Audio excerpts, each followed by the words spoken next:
Naghahanap ba kayo ng budget meal resort na may pure white sand at crystal clear ang linaw ng tubig? Pues, ito na talaga yung dapat yung puntahan to beat the heat. Sa mga nagtatanong, hindi rin po Makati yung tubig dito.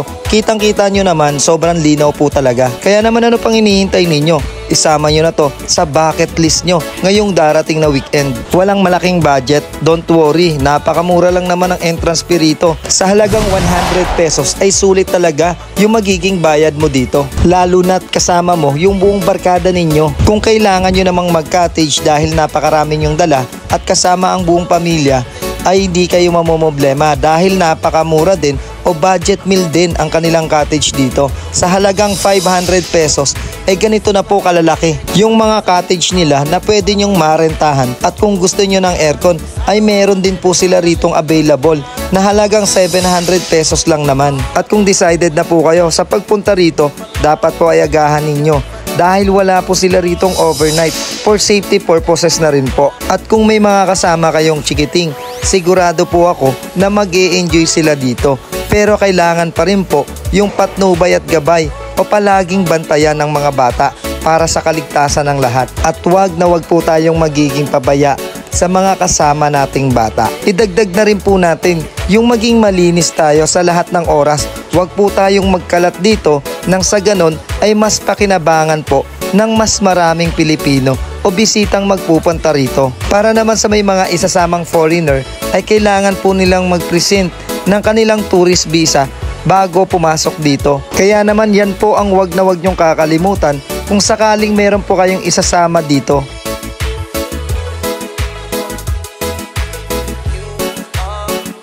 So biyahe na nga tayo.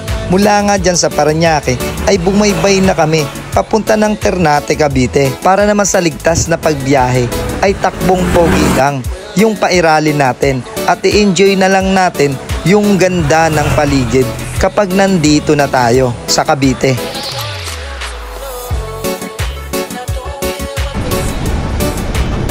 Sa pagdating nyo nga pala dito mga idol ay ganito yung makikita ninyo bago kayo pumasok ng gate. At dito rin po kayo magbabayad ng 100 pesos entrance fee. At dapat po nakatanggal po ang helmet at kailangan pong maglakad kung may kasama kayo ng 30 meters lang naman. After po nun ay pwede na po siyang umangkas at magsuot na rin po ng helmet papunta na mismo doon sa sinasabi naming beach. At kung naka 4 wheels naman ay ganun din po yung proseso. Kailangan pong maglakad ng 30 meters ng mga kasamahan at tanging driver lang po ang pwedeng nakasakay. At sa pagpasok po sa loob ay ingat din po tayo sa pagmamaneho dahil napakarami pong unggoy dito na minsan ay nasa kalsada mismo.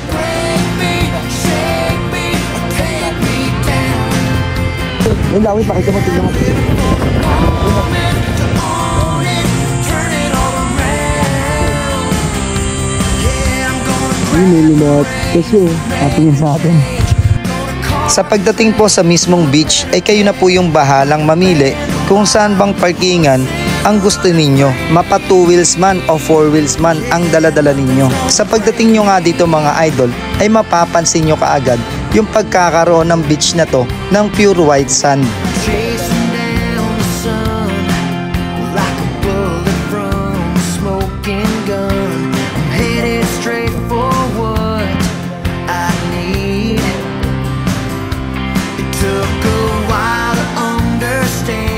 Natin mga idol. Oo. Panood ko. Tono ka mo. Alter TV. Parang ano pa rin, ano? Agad pa rin. Agad ka naman yung kanan.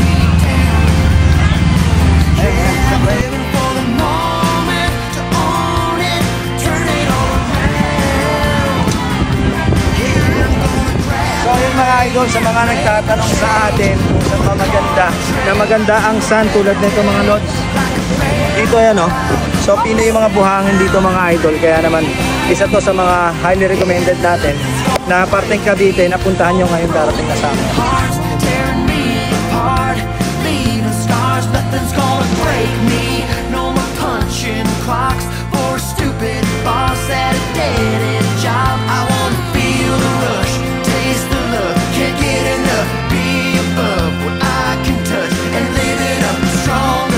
I'm stronger, I'm getting stronger every day.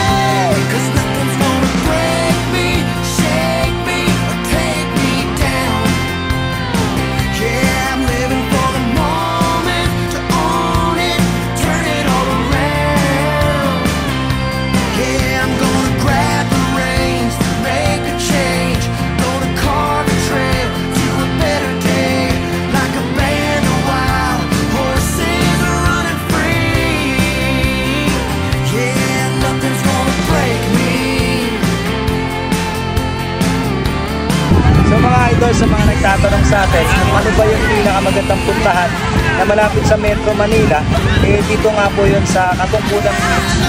At dito yung matatagpuan sa Cavite. So nakikita natin mga idol, hindi rito nire-required na kumuha tayo ng mga cottages. Kasi po kahit na tayong kunin na cottage, is pwede naman po dito. Entrance fee lang po yung bayaran natin sa Panta mga idol, 100 pesos lang po. So kung may meron po kayong mga baon na mga tent, marami po kayong pwedeng paglatagan ng mga tent. Tulad naman yung kita nyo sa likod yan. Tapos napakaganda ng buhangin, white sand at Pinoy siya. Hindi, napakaganda ng view kasi may mga bundok na ganyan sa gilid.